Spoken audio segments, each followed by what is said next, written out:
Bonjour à toutes et tous, merci d'être venus si nombreux aujourd'hui pour cette table ronde sur le financement de la transition énergétique. Donc c'est un sujet crucial qui nous concerne tous, tant sur le plan économique que sociétal, qui soulève de nombreuses questions sur la manière dont vous mobilisez les ressources financières nécessaires pour accélérer cette transition vers un modèle énergétique plus durable et plus sain. Avant de commencer, je tiens à remercier chaleureusement nos deux invités qui ont accepté de partager leur expertise avec nous. Donc, Madame Jésabelle Coupé-Soubéran, économiste spécialiste des questions monétaires et financières, donc maîtresse de conférences à l'Université Paris 1 Panthéon-Sorbonne, et conseillère scientifique à l'Institut Veblen. Elle est connue pour ses travaux critiques sur le rôle du secteur bancaire dans la transition écologique et sur les réformes nécessaires du système financier pour accompagner ce changement. Monsieur Nicolas Dufresne, économiste et haut fonctionnaire, directeur de l'Institut Rousseau, spécialisé dans les questions de politique monétaire, de dette publique et de financement des transitions. Il plaide pour une refonte du système financier afin de le rendre plus résilient face aux défis climatiques et sociaux. Leur expertise me sera précieuse aujourd'hui pour mieux comprendre les leviers financiers existants, les obstacles à surmonter et les perspectives d'avenir pour accéder à cette transition énergétique. Nous aurons l'occasion d'aborder de nombreuses questions allant du rôle des banques, des marchés financiers, en passant par les politiques publiques et également l'innovation financière et la mobilisation de l'épargne privée. Mais tout d'abord, nous allons commencer par une présentation de la part de nos invités sur leur opinion sur le sujet et je vais les laisser se présenter.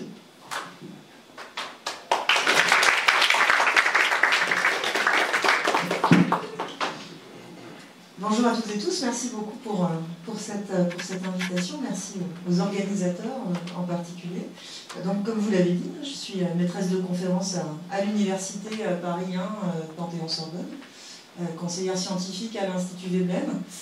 Je travaille depuis longtemps sur les sujets de régulation bancaire et financière, sur le financement de l'économie, sur la politique monétaire, sur l'articulation entre la politique monétaire et puis la politique de stabilité financière, pour dire les choses un peu rapidement.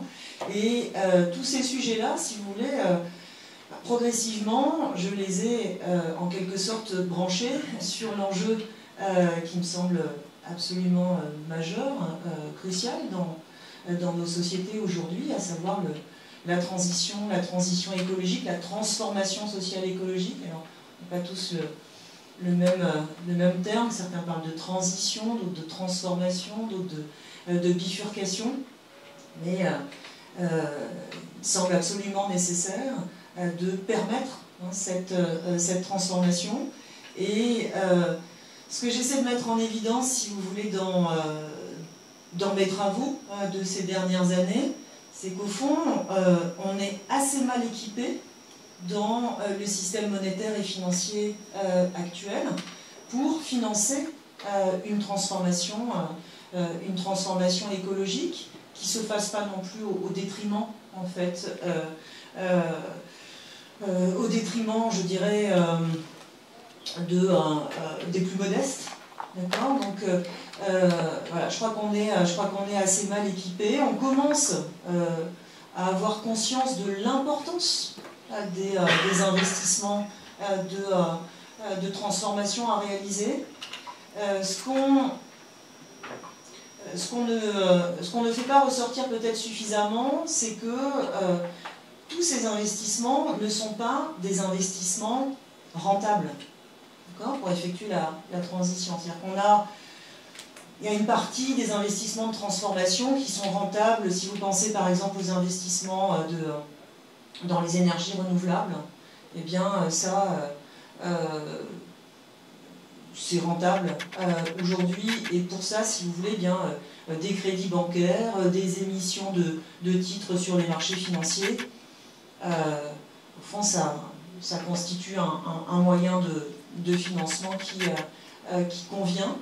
Donc pour ça, pas besoin de beaucoup transformer notre système financier. Il faut quand même pour ça, des politiques assez volontaristes au niveau monétaire et financier. C'est-à-dire que pour ça, il faut quand même que la politique monétaire se transforme, verdisse, et que la régulation financière verdisse pour arriver à mieux amener le crédit bancaire vers des investissements de transition, pour mieux amener les investisseurs sur les marchés financiers vers des actifs verts.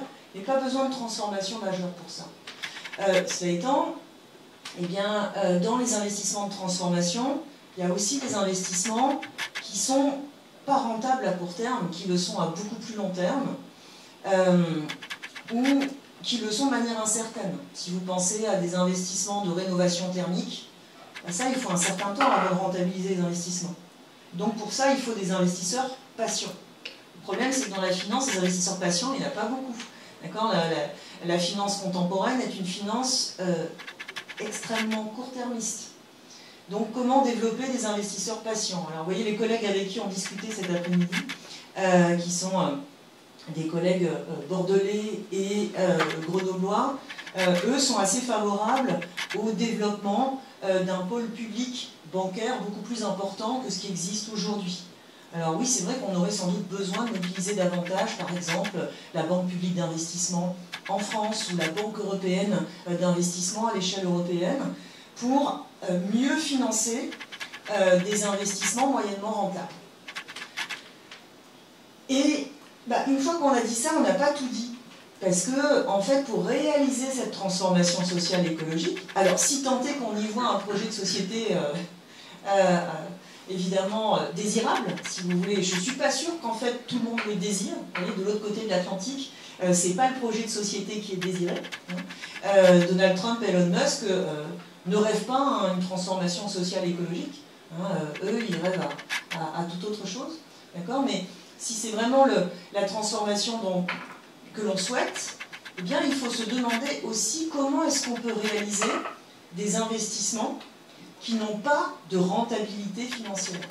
Des investissements qui coûtent, et d'ailleurs, quand on dit investissement, ça porte mal son nom, au fond, mais comment est-ce qu'on peut réaliser, par exemple, si vous voulez, des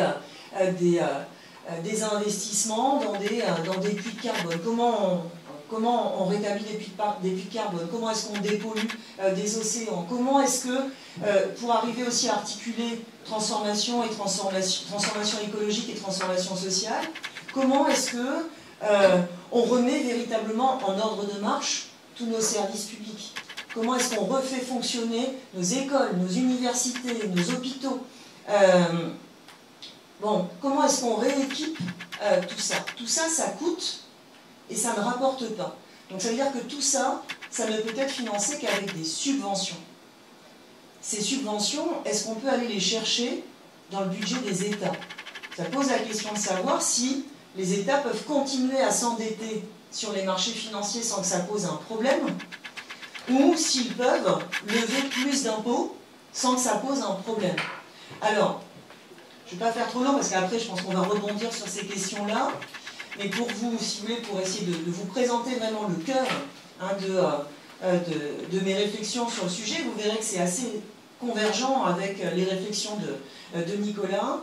Eh bien, nous, ce que nous disons, c'est que, et ça on l'expose dans Le pouvoir de la monnaie, c'est un ouvrage qu'on a fait paraître avec mes co-auteurs en janvier 2024, ce que nous disons, c'est que la capacité de subvention pouvant venir, si vous voulez, de l'augmentation de la dette ou de l'augmentation des impôts, est très limitée.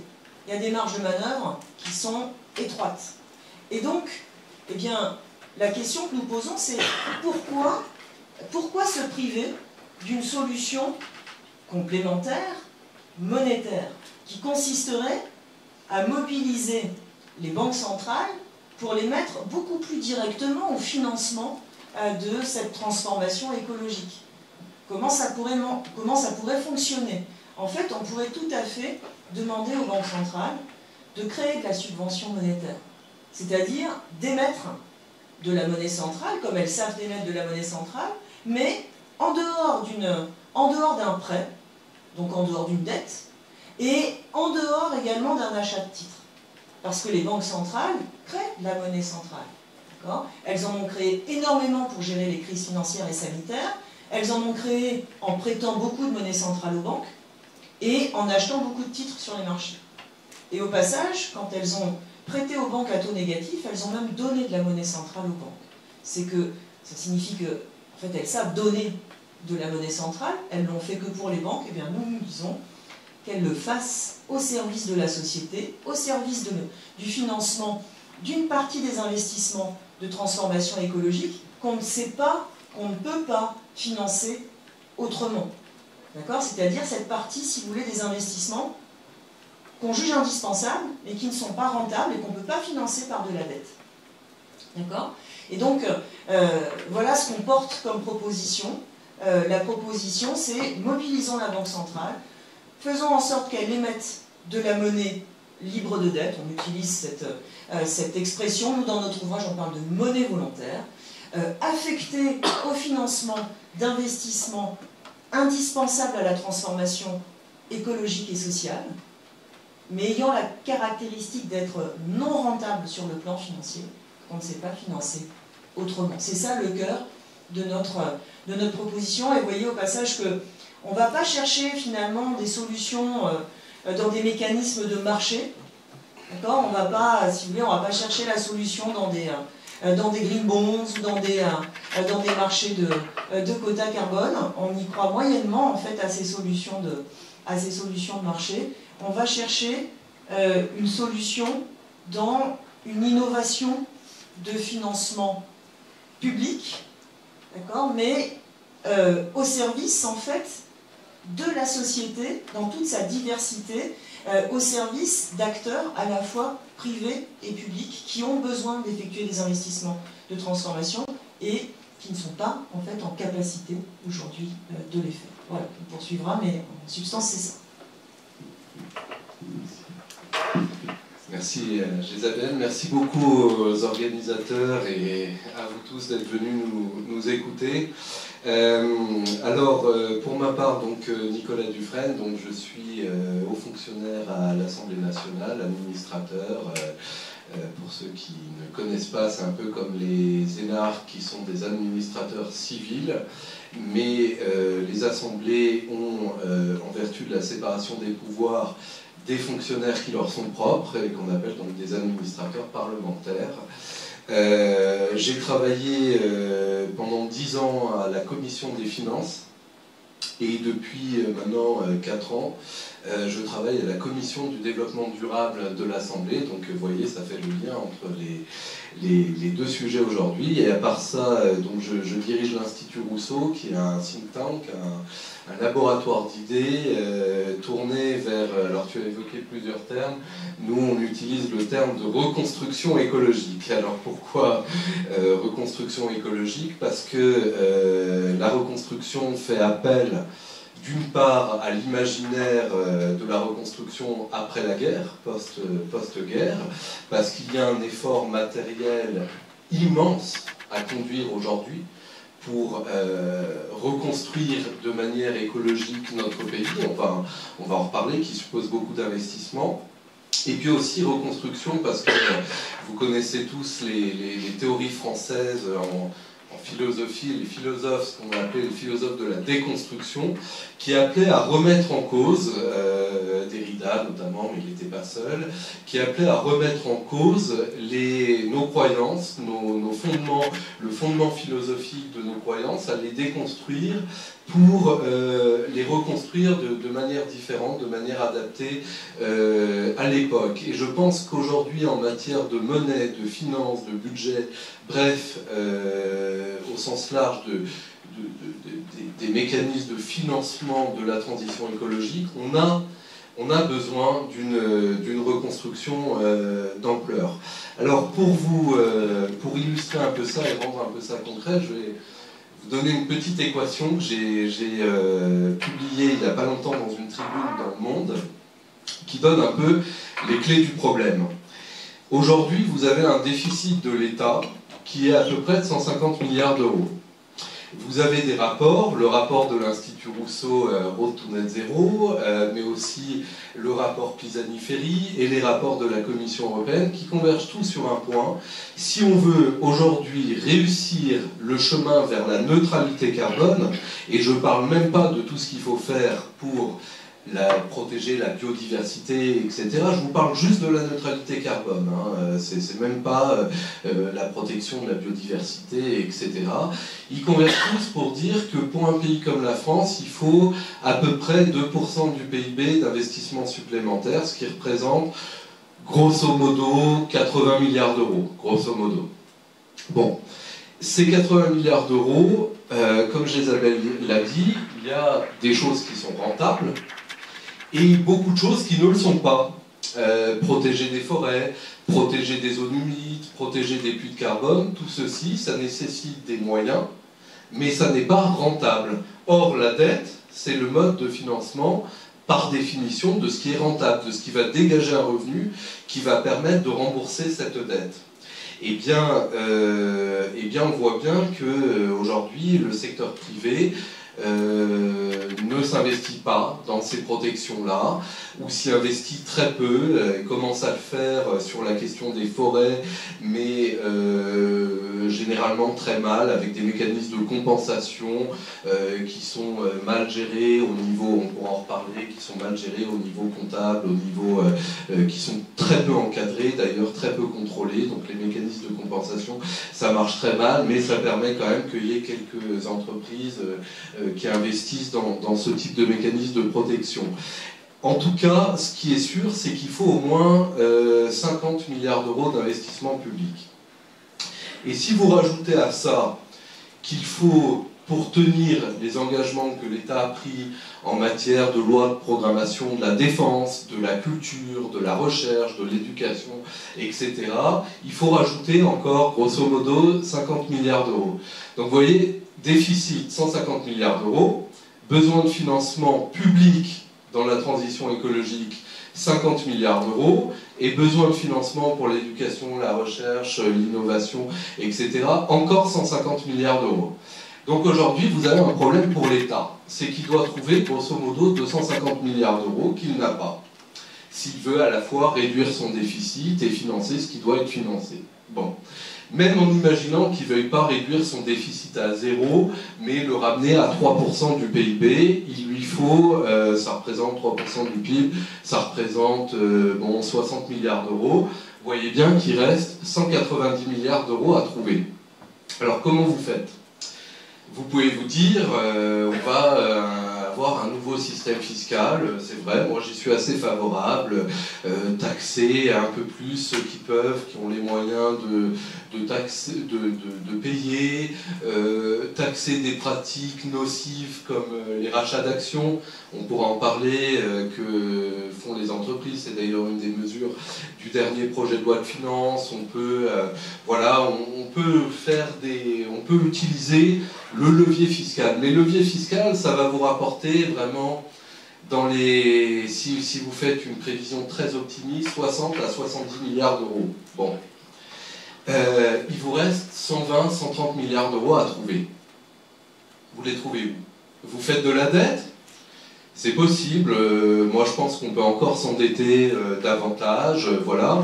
Mais quand même, c'est pas sans inconvénient.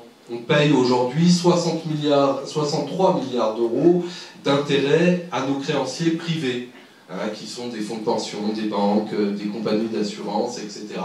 Donc, on n'est pas étouffé. Hein. Vous savez, quand on se fait peur sur la dette, on aime bien dans les médias se faire peur sur la dette, mais en réalité, à chaque fois que l'État français place de la dette sur les marchés, il y a 4 fois plus de demandes de la part des acteurs financiers pour acheter de la dette publique française que l'État français n'émet de dette. Donc pour l'instant, il y a absolument zéro problème. Alors parfois, il faut un peu augmenter les taux parce qu'ils considèrent que c'est devenu un peu plus risqué ou qu'il y a de l'instabilité politique, mais au final, la BCE baisse ses taux et tout ça redescend. Voilà, n'oubliez jamais que les taux d'intérêt sont fixés en priorité par les banques centrales, pas par les marchés. Pas par les marchés. Ça, c'est quelque chose qu'on a du mal parfois à comprendre et qu'on n'entend jamais dans le débat public. Je vais vous donner un exemple. Il y a 1 an et demi, presque 2 ans maintenant, les taux d'intérêt étaient plus élevés qu'aujourd'hui. Alors que le pays n'avait pas de situation de crise politique, il n'y avait pas eu de dissolution, pas encore, tout allait bien, hein, en tout cas comme une sortie de Covid, voilà. Mais la Banque centrale avait augmenté ses taux. Et là, la Banque centrale est en train progressivement de baisser ses taux, les taux d'intérêt baissent. Alors oui, les marchés financiers, je ne vous dis pas qu'ils n'ont aucun pouvoir sur les taux. Parfois, quand ils estiment que c'est risqué, ils peuvent rajouter une petite surprime, hein, une prime de risque, comme on appelle. Mais la majeure partie des taux est définie par la Banque centrale. Donc bref, je reviens à mon propos initial, on peut s'endetter davantage, mais quand même, c'est pas sans risque, c'est pas sans inconvénient, surtout, hein, surtout au niveau des intérêts qu'on paye par l'État à nos créanciers. Donc, si on ne trouve pas, comme l'a dit Jézabel, de solutions un peu innovantes au niveau du financement, et notamment du financement public, je vais venir après un peu plus longuement sur la question du financement privé, et bien si on ne trouve pas de solution un peu innovante, et bien il va se passer ce qu'on fait depuis 30 ans, c'est-à-dire qu'on fixe des grands objectifs, hein, vous savez, la France a cet objectif de neutralité carbone en 2050, et puis on ne fait rien. Et quand arrive le moment où l'objectif a été fixé, on dit on n'a pas réussi. Et c'est ce qu'on fait déjà, hein, c'est-à-dire qu'on avait des objectifs intermédiaires de réduction de gaz à effet de serre, on a tous échoué. On avait des objectifs, là cette année on devait par exemple tenir un objectif de protection des eaux potables hein, sur le territoire. On a échoué, voilà, et on échoue comme ça, et puis on dit tant pis, on a fixé des grands objectifs, tant pis, on attendra la fois prochaine. Bon, donc soit on continue comme ça, soit on imagine des solutions un peu plus innovantes, on fait appel en effet à de la création monétaire. Alors moi j'en vois plusieurs, je vais faire très vite hein, pour qu'on laisse la place au débat. Mais d'abord je voudrais dire qu'il y a quelques fausses solutions qu'on entend toujours dans le débat. C'est d'une part mobiliser l'épargne privée. Oui, pourquoi pas. Mais l'épargne privée, elle se mobilise quand il y a une promesse, que disait Jézabel, de rentabilité. Les fonds qui gèrent votre épargne privée, la plupart du temps, ils ont des objectifs de rendement qui sont fixés dans leur statut, dans leurs règles. Si c'est un fonds plutôt spéculatif, il va avoir un objectif de rendement de 10, 15%, voilà. Si c'est des fonds assurantiels, des fonds de pension, c'est des rendements un peu moins, mais quand même compris entre 5 et 10%. Mais comme on a dit, protéger une zone humide, ça vous promet 0 comme rendement. Protéger une forêt, c'est 0 comme rendement. Donc, ils n'y vont pas là-dedans. Donc, mobiliser l'épargne privée, ce qu'on entend même dans le rapport Draghi, il y a quand même un problème fondamental là-dedans. C'est que l'épargne privée, à moins de forcer, mais c'est pas du tout ce qui est proposé, on pourrait forcer et dire, votre épargne, vous êtes obligé par la loi de l'investir dans tel ou tel secteur. Par exemple, les secteurs de la transition écologique. Mais personne ne propose ça aujourd'hui. Parce que les compagnies d'assurance, les fonds, vous direz, mais vous êtes bien gentils, mais vous nous imposez d'investir là-dedans, mais nous, on doit payer des pensions, on doit servir un rendement à nos actionnaire, on ne peut pas, parce que vous nous forcez à investir dans des choses qui n'ont pas de rendement. Donc ça ne marche pas. Donc la mobilisation de l'épargne privée, oui, si on peut faire en sorte de diriger un peu plus vers ce qui est rentable, mais il ne faut pas attendre de ça une solution majeure. Les obligations vertes, les green bonds, les fameux green bonds.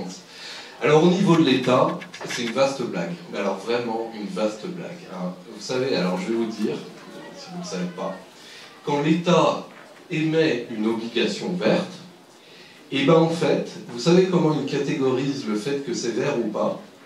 Il dit, dans mon budget de cette année, j'ai dépensé par exemple 20-30 milliards d'euros sur la transition écologique ou sur des mesures, par exemple le financement du ministère de l'écologie. Donc, j'ai le droit d'émettre 20-30 milliards d'euros de green bonds. Mais exactement de la même façon qu'il émet tout le reste. Il n'y a pas de différence, et c'est d'ailleurs écrit noir sur blanc sur le site de l'Agence France Trésor. L'Agence France Trésor vous dit, les green bonds sont émis exactement de la même manière, ils sont souscrits de la même manière, il n'y a pas de différence de taux, il n'y a rien du tout, voilà, c'est juste une couverture. Donc ce qu'on faisait avant, sans l'appeler green bonds, maintenant on le fait, on l'appelle green bonds, mais ça ne change rien. Et au niveau du secteur privé, eh bien, c'est pas très différent. Et oui, et c'est là que le bas blesse, c'est-à-dire que oui, vous avez quelques labels, parfois, un peu plus comment dire, contraignants que d'autres, qui vous disent, bon, ben, pour appeler votre truc obligation verte, quand même, faites attention que ça soit bien investi ici et là, etc. Mais cela dit, il n'y a pas de différence de rendement la plupart du temps, c'est des obligations, il n'y a pas de différence de rendement, et donc il n'y a pas ce qu'on appelle l'additionnalité, c'est-à-dire ce qui fait que votre obligation que vous allez émettre, le financement que vous allez trouver sur les marchés, eh bien, apporte quelque chose de différent de ce que vous financez habituellement. Et c'est ce qu'on appelle le concept de l'additionnalité, qui est très important dans les analyses de la finance verte. Et aujourd'hui, je vous conseille un excellent livre là-dessus de deux amis que connaît Alain Grandjean et Julien Le Fournier, qui ont écrit un livre qui s'appelle « L'illusion de la finance verte ». Ils prennent un exemple, par exemple, l'aéroport de Rome, eh bien, a émis une obligation dite finance verte, classée finance verte, achetée par des fonds finance verte, alors que c'est un aéroport. Donc vous voyez bien le problème. Et alors, vous pourriez dire, bah oui, mais si c'est un aéroport et qu'il émet ce moyen de financement pour décarboner son système, dans ce cas-là, ça marche. Bah pas du tout. Il a émis son truc, et la seule vérification qu'on avait, c'était que dans son cahier des charges, il prévoyait un plan pour s'adapter à des chaleurs plus élevées et tout ça, y compris en faisant tourner plus de ventilateurs, ce qui consomme plus d'énergie. Bon voilà. Et il n'y a absolument aucun contrôle là-dessus. Donc je vous dis, à part quelques labels, hein, je ne vais pas mettre tout le monde dans le même panier, il y a quelques labels un peu plus contraignants, la grande majorité des labels aujourd'hui ne le sont pas. Voilà. Donc au niveau de ce qu'on pourrait faire, très très rapidement, alors vous avez un truc qui pourrait très bien marcher, c'est que la Banque centrale mette en place des taux d'intérêt différenciés. Vous savez, aujourd'hui, le système bancaire, le système financier, mais les banques en particulier, ont besoin d'aller se refinancer auprès de la Banque centrale, d'aller emprunter de la monnaie centrale, hein, pour tenir leurs objectifs de liquidité, etc. Bon.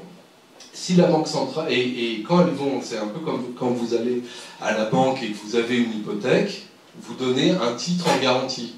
Si vous achetez votre maison, bah c'est la valeur de votre maison qui est en garantie. Bah les banques, quand elles vont à la Banque centrale, c'est pareil, elles doivent mettre un titre en hypothèque.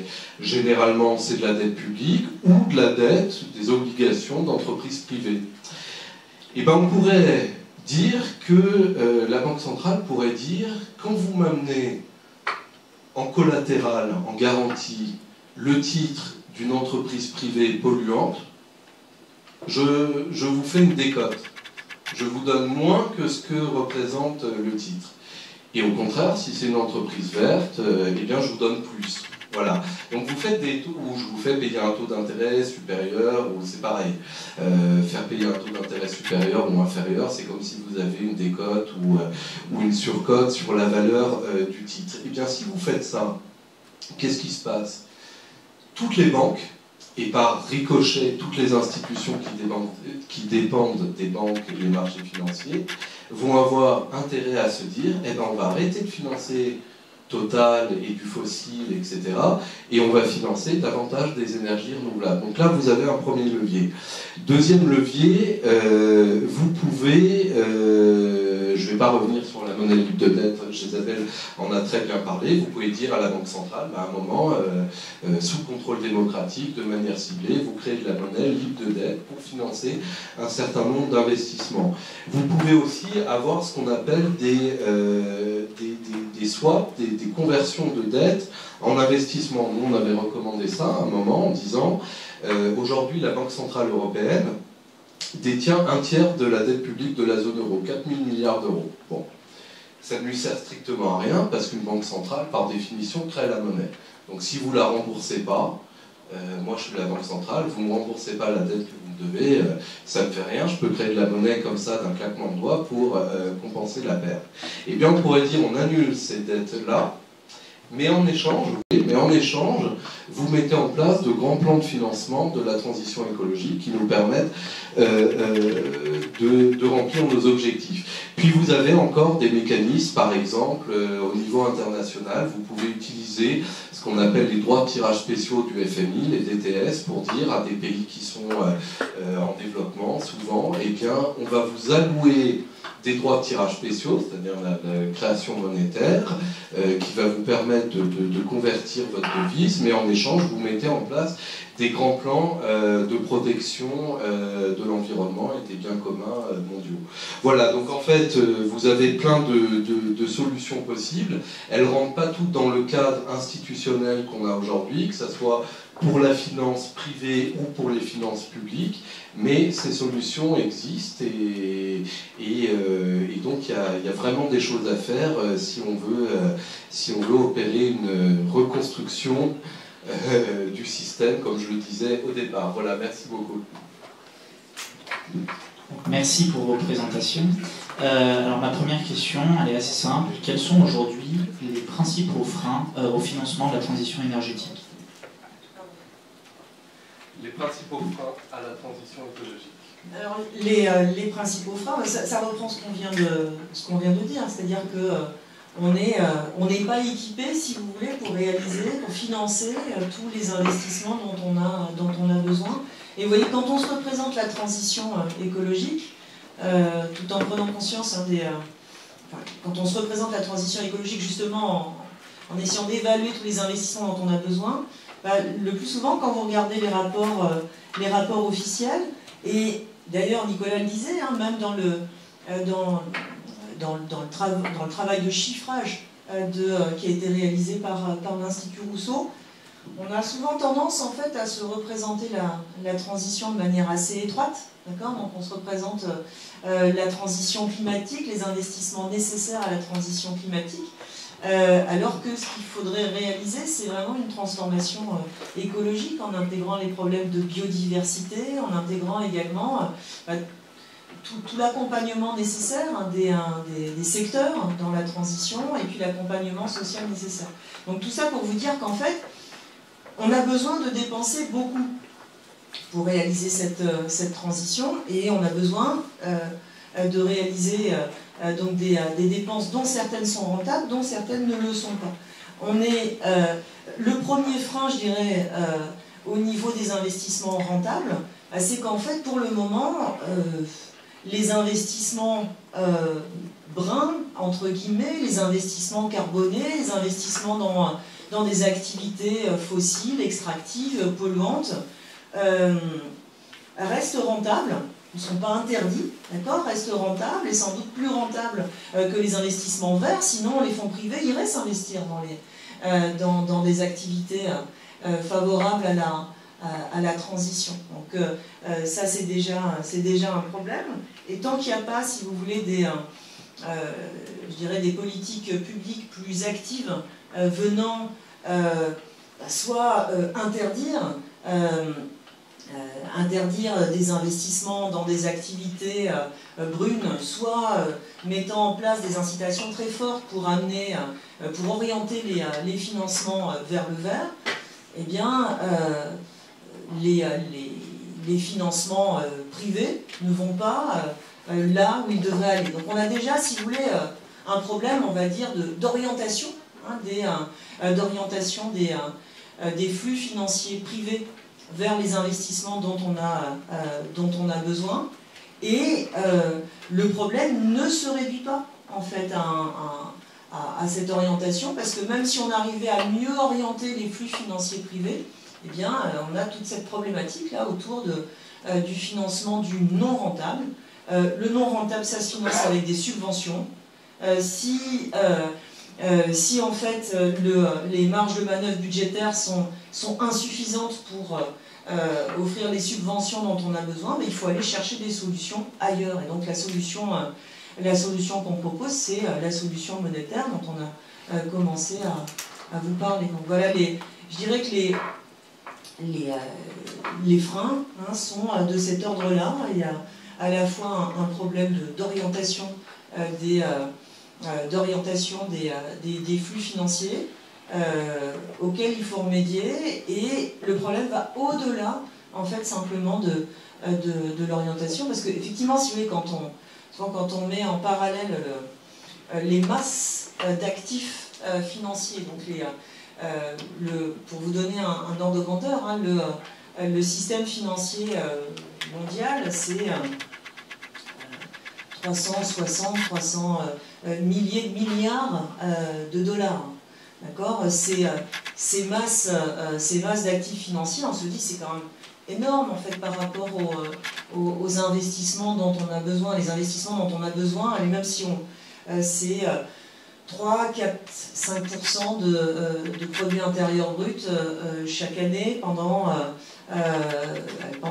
une vingtaine d'années. D'accord ? Donc quand on met ça en regard, si vous voulez, des masses financières qui existent, on se dit au fond c'est faisable. Le problème, c'est que notre système monétaire et financier actuel, il est façonné pour financer du rentable, pas pour financer du non rentable. Donc le problème, c'est au niveau du financement du non rentable. Et si on n'a pas, encore une fois, les marges de manœuvre suffisantes au niveau budgétaire pour financer le non rentable, il faut aller chercher des solutions ailleurs. Et juste une précision, même si on se donnait plus de marge de manœuvre au niveau budgétaire, si par exemple au niveau européen, on décidait de faire une union budgétaire, ça élargirait la capacité d'endettement des États. En fait, pour rembourser la dette publique, il faut de la croissance. D'accord ? Et donc, ça veut dire que si on compte sur l'augmentation de la dette pour financer la part non rentable de la transition, il faudra continuer de courir après la croissance. Et donc, soit on se dit une croissance verte, c'est possible. C'est-à-dire qu'on peut continuer de croître tout en diminuant les dérèglements écologiques. Ça, c'est la théorie du découplage. Soit on se dit, ça, c'est pas possible, c'est une illusion. D'accord ? En fait, on peut avoir un découplage relatif, mais pas un découplage absolu, et vraiment permettant de tenir justement les objectifs de neutralité carbone, les objectifs écologiques. Et donc, eh bien, si le découplage n'est pas possible, ça veut dire que la croissance verte n'est pas possible. Et si la croissance verte n'est pas possible, alors on ne peut pas aller financer la partie non rentable de la transition par de la dette publique. Parce que sinon, il faudra de la croissance pour rembourser cette dette, et donc il faudra produire toujours plus de dérèglements écologiques pour pouvoir être en capacité de financer la réparation de ces dérèglements. Vous voyez que ce serait véritablement une sorte de Sisyphe, au sens du mythe de Sisyphe, en tout cas un énorme paradoxe. Donc voilà, si on ne croit pas, si on croit pas en la croissance verte, il me semble que c'est plutôt être raisonnable et lucide que de se dire qu'en fait il n'y a pas de découplage vraiment possible. Il faut aller chercher des solutions alternatives pour répondre à ces problèmes. Oui, je suis tout à fait en accord avec Jésabel sur le dernier point, c'est-à-dire que aujourd'hui, dans les rares endroits où on constate un découplage entre croissance, et c'est généralement parce que la production a été transférée ailleurs, en fait. Et si on regarde, mais aujourd'hui on ne sait pas bien le calculer, mais si on regarde l'empreinte carbone globale et qu'on prend en compte le poids des importations, alors généralement il y a peu d'endroits où on arrive à un découplage absolu. Alors pour compléter ce que Jésabel a dit, je vois aussi quelques freins. Il y a un frein dont vraiment j'en ai un peu parlé, mais c'est cette question de l'additionnalité qu'on n'arrive pas à implémenter dans la finance. C'est-à-dire qu'une des clés à l'avenir pour réorienter la finance privée, ça serait de réussir à définir cette additionnalité-là. C'est-à-dire de dire à un moment, votre financement va apporter quelque chose qui n'aurait pas été financé s'il n'y avait pas le dispositif en question. Entre autres, ça porte beaucoup sur la question de la rentabilité. C'est-à-dire que si on arrivait, par exemple, à faire en sorte qu'un fonds de pension qui doit, d'une part, investir son argent et d'autre part, respecter des ratios réglementaires, on pourrait lui dire, si tu investis dans quelque chose qui n'est pas rentable, qui ne va pas te rapporter d'argent, au moins, en contrepartie, on te donne un bonus, par exemple sous forme de réduction d'impôts, sous forme de... Peu importe, on peut trouver des solutions, mais il faut qu'on arrive à faire ce bouclage-là. Il faut qu'on arrive, si vous voulez, à faire en sorte que les bonnes actions, entre guillemets, dans le domaine de la finance privée, deviennent rentables ou au moins ne fassent pas perdre de capital. Parce que sinon, voilà, la finance privée, c'est bête et méchant, quoi. Il y a du rendement, il n'y en a pas, quoi, c'est tout. Et c'est un peu ça c'est un des freins principaux qu'on a aujourd'hui. Et on voit bien d'ailleurs, si vous regardez ce qui se passe au niveau européen, au niveau de la législation, eh bien pour l'instant, on se limite à des obligations, c'est le cas avec la CSRD, donc la directive sur le reporting environnemental et social, dont vous avez déjà entendu parler certainement, eh bien on se limite à des obligations de reporting, à demander aux entreprises de prévoir des plans, à demander aux entreprises de regarder comment leur activité va être impactée ou non par le changement climatique, etc.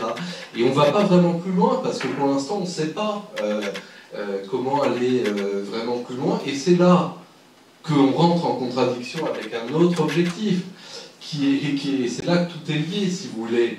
C'est que si l'État voulait mettre en place des crédits d'impôt, par exemple pour les fonds d'investissement, quand ils investissent dans du non rentable et qui protègent la nature, etc., lui il perdrait de l'argent aussi.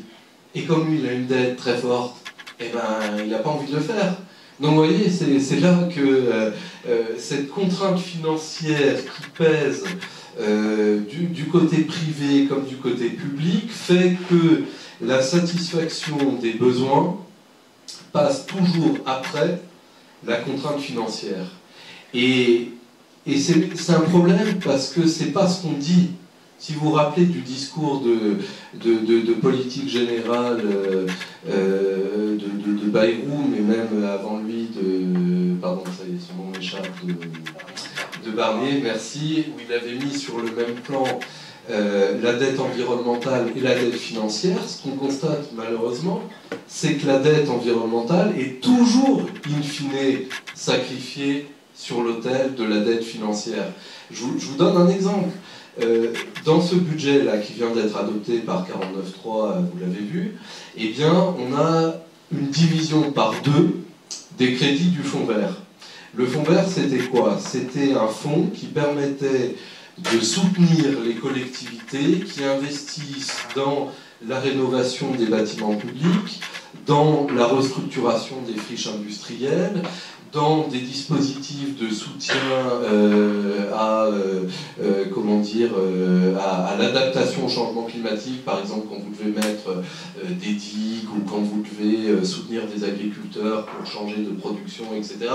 Il y avait plein de mesures très utiles et c'était de la dépense publique qui, si vous voulez, venait faire travailler des acteurs privés, des entreprises, et qui permettait par ailleurs d'éviter des coûts futurs. Parce que vous l'avez vu en Espagne, à Valence, avec, il n'y avait pas d'adaptation au changement climatique. Donc du coup, ça va coûter très cher. Et aujourd'hui, on se dispute pour savoir secteur financier, secteur assurantiel privé ou public qui doit payer la note, etc. Et si vous investissez dans l'adaptation, vous évitez des coûts futurs. Eh bien non, tout ça qui est positif, qui fait travailler des gens, qui évite des coûts futurs, qui réduit, qui fait tourner de l'activité, etc., on ne le fait pas au nom de la dette financière. Donc ça, c'est un des principaux blocages également. Ouais, et juste un dernier point pour finir qui est très important, c'est que vous avez aussi deux principes au niveau européen qui s'appellent la libre concurrence et dont découle la neutralité de marché qui bloque également ce que je vous disais tout à l'heure que pourrait faire la Banque centrale. Pourquoi? Parce que si la Banque centrale faisait ce système de décote et de surcote que je vous indiquais, eh bien on lui dirait très bien, mais vous allez favoriser des entreprises et en pénaliser d'autres. Eh bien ça, dans un marché où la concurrence est libre, eh bien elle n'a pas le droit de le faire. Elle n'a pas le droit de le faire parce que découle de la liberté de la concurrence une obligation de neutralité de marché où les acteurs publics ne peuvent pas favoriser un tel ou un tel. Et ça se retrouve également dans une autre dimension, les aides d'État. Les aides d'État, vous ne pouvez pas accorder plus d'aides d'État. Alors il y a parfois des exceptions, tout ça, mais ça prend du temps, voilà. Et donc ça aussi, c'est un énorme blocage idéologique où on s'interdit, où on s'est interdit, dans les textes européens notamment, de se donner des moyens d'agir sur la structure économique et de la transformer. Alors, vous avez tous les deux dit qu'un des freins du financement de la transition, c'était le manque de rentabilité. Alors, sans parler de tout ce qui est investissement dans les forêts, etc., mais plus, par exemple, les voitures électriques, les produits bio, etc., est-ce que ce manque de rentabilité vient aussi du fait que, finalement, la demande et l'offre ne se rencontrent pas, et qu'on a peut-être un peu trop mis l'accent à la fois sur l'économie et à la fois sur les investisseurs privés, les entreprises et l'offre, et pas assez sur la demande finalement, et qu'on a fait passer la transformation économique avant la transformation sociale.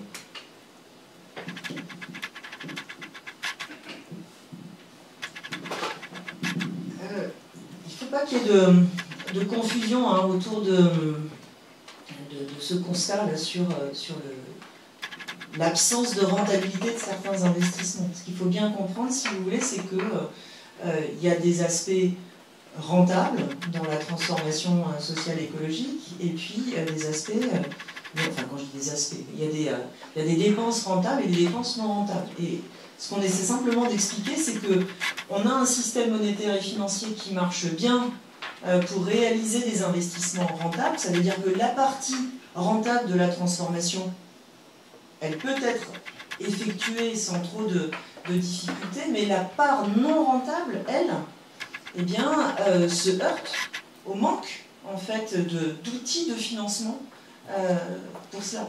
D'accord? Donc c'est ça le problème qu'on essaie de mettre en avant. Et quand on dit bon, eh bien, il y a des parts non rentables, il faut arriver à rentabiliser des investissements de transition. Qu'est-ce qu'on veut dire par là, en fait? Il y a, notamment, je pense à un rapport de France Stratégie qui a fait suite au rapport de Pisani-Ferry-Mahfouz. Le rapport Pisani-Ferry-Mahfouz, il chiffrait, si vous voulez, les besoins d'investissement dans la transition écologique, sans trop insister d'ailleurs sur la part rentable, non rentable. Et puis, il y a un rapport, une note qui a fait suite à cela, et qui met l'accent sur l'importance de la partie non rentable des investissements de transition, et qui dit il faut rentabiliser cette partie non rentable. Ça veut dire quoi en fait, rentabiliser la partie non rentable? Ça veut dire donner aux acteurs de quoi financer, c'est-à-dire subventionner un certain nombre de dépenses dans la transition. Et ça renvoie ensuite à la question de savoir comment est-ce qu'on mobilise ces subventions? Est-ce qu'on a de quoi subventionner des dépenses de rénovation thermique de logement pour des ménages modestes, des dépenses d'adaptation de villes aux pluies diluviennes, etc. Est-ce qu'on dispose de ces subventions-là? La réponse est non, en fait. Sur le budget des États, on peut difficilement mobiliser ces subventions. Et c'est pour ça qu'il faut aller chercher des solutions complémentaires, des solutions monétaires, en mobilisant les banques centrales. D'accord ? Donc, je pense qu'il faut être bien compris, si vous voulez, par rapport à ça. C'est-à-dire que le plus dangereux dans cette histoire serait en fait de ne se limiter qu'aux dépenses rentables. Vous voyez que si on ne fait, admettons, que des dépenses dans les énergies renouvelables, parce que ça, c'est rentable, parce que c'est devenu rentable, bah, en fait, on ne fait qu'une petite transition climatique. Alors, je vous dirais, c'est déjà pas mal, mais en fait, ça c'est pas une transition écologique au sens plein du terme. C'est pas ça qui va nous permettre de satisfaire nos besoins en respectant les limites planétaires. Les limites planétaires, c'est pas simplement un problème de réchauffement de la planète lié à des émissions de carbone excessives. Les limites planétaires, il y en a 9, il y en a 7 qui sont déjà dépassées. La biodiversité s'effondre, les océans ne peuvent plus jouer le rôle de puits de carbone qu'ils doivent jouer. Vous voyez, il y a vraiment il y a des aspects de limites planétaires bien plus larges que ceux qu'on considère en se focalisant sur la transition climatique. Et donc, une grosse erreur, ce serait d'aller chercher uniquement ce qui est rentable, de décider en fait, de décider de ne faire que ce qui est rentable. Il faut précisément se mettre en capacité d'avoir des réalisations aussi non rentables dès lors qu'elles sont indispensables. Et notre système monétaire et financier n'est pas conçu pour ça. Notre système monétaire et financier est conçu pour faire de l'argent avec de l'argent. Autrement dit, c'est le système monétaire et financier d'une société capitaliste qui, jusqu'à présent, ne s'est pas préoccupé des limites planétaires. D'accord ? Donc si on veut, en fait, satisfaire nos besoins en respectant les limites planétaires et en respectant également l'humain, il y a des transformations profondes en fait, à opérer dans le système monétaire et financier. Et il faut notamment, si vous voulez, installer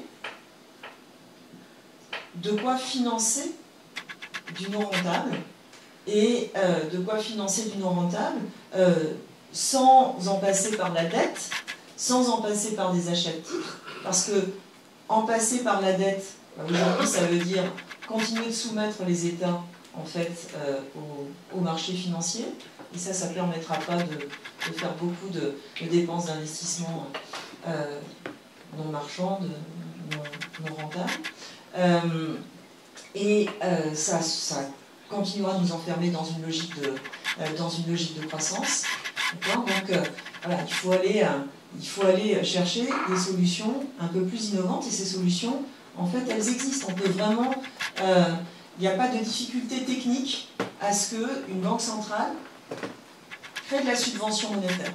Il n'y a pas d'obstacle technique à ça. En revanche, il y a des obstacles politiques, oui, très très vraisemblablement. C'est-à-dire que si on passe un coup de fil à Christine Lagarde en lui disant « Tiens, ce serait intéressant que vous émettiez, que vous subventionniez des pans d'investissement dans la transition écologique », eh bien, elle ne sera pas favorable à ça. Il faudra sans doute une très grosse crise pour arriver à mobiliser à la fois nos gouvernants, les banques centrales sur ces questions-là. C'est malheureusement trop souvent à l'occasion de crises que les changements s'opèrent.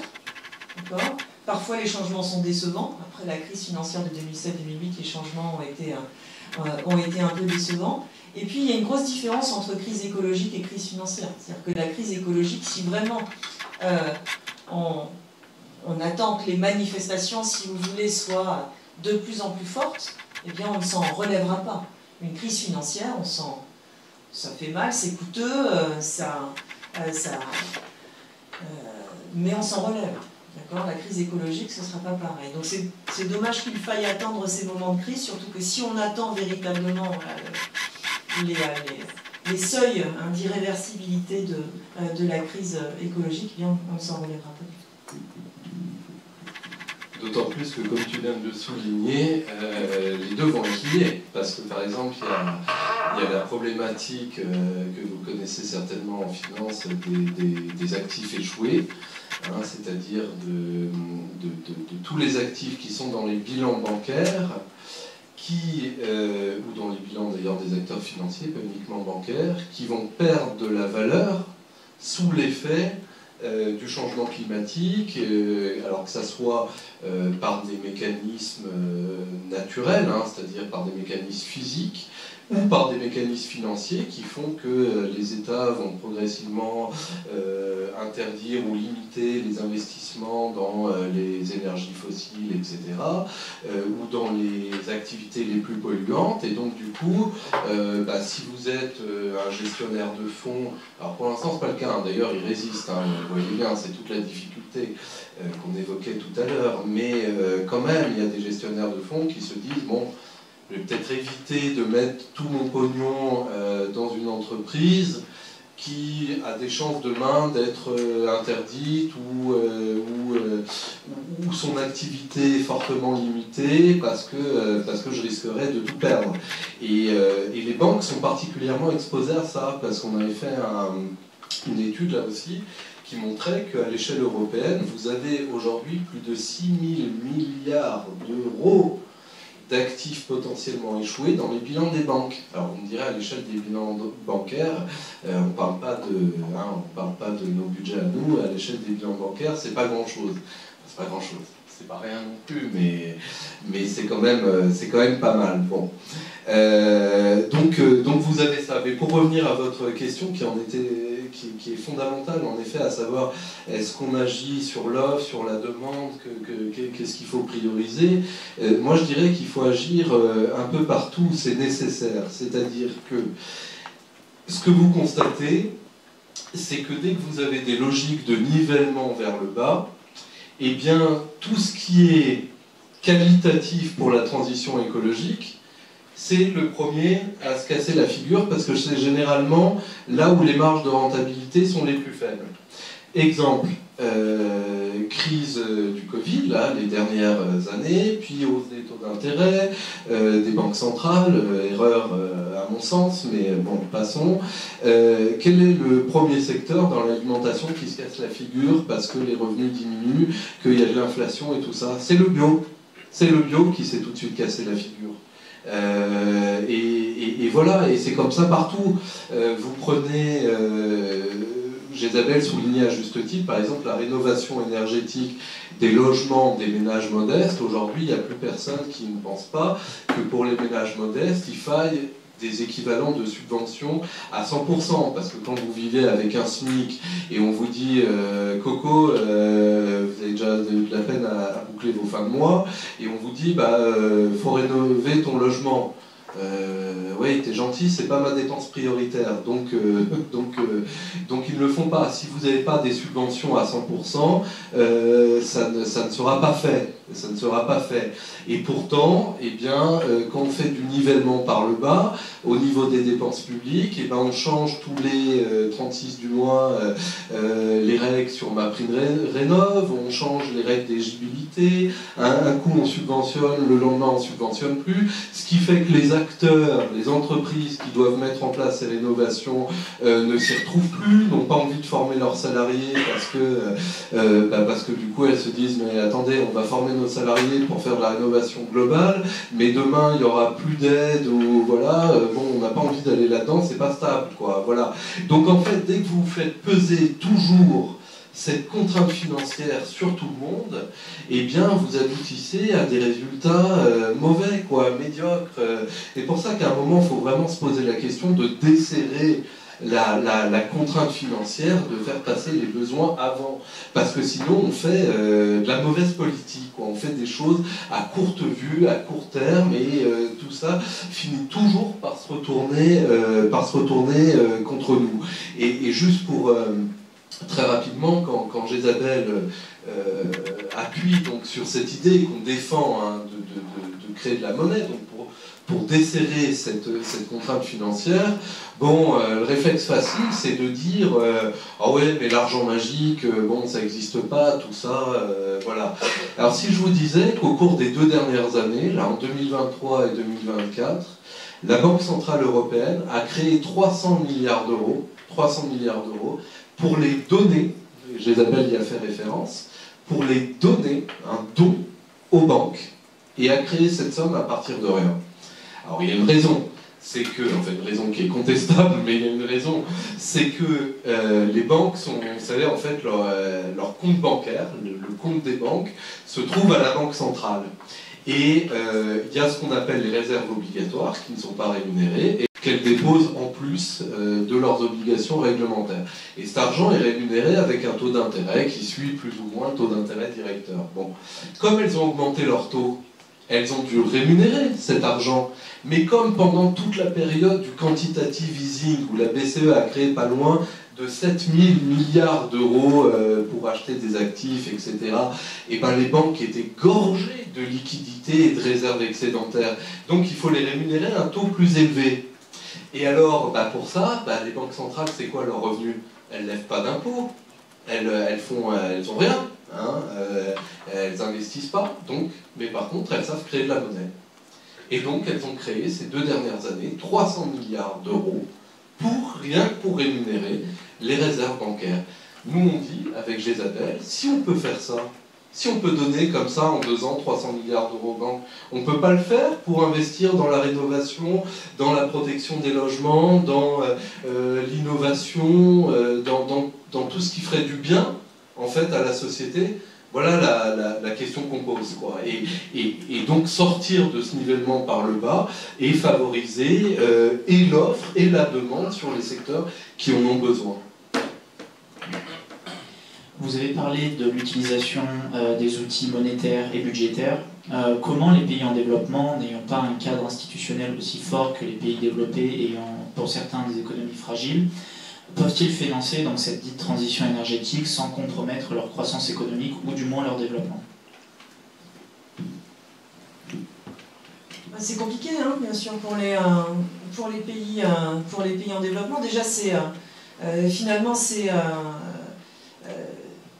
c'est compliqué de leur faire réaliser l'importance de cette transformation alors qu'ils sont encore largement confrontés à des problèmes de pauvreté. D'accord ? Donc c'est compliqué pour eux. Ce sont généralement des pays qui sont très dépendants de financement extérieur. Donc le financement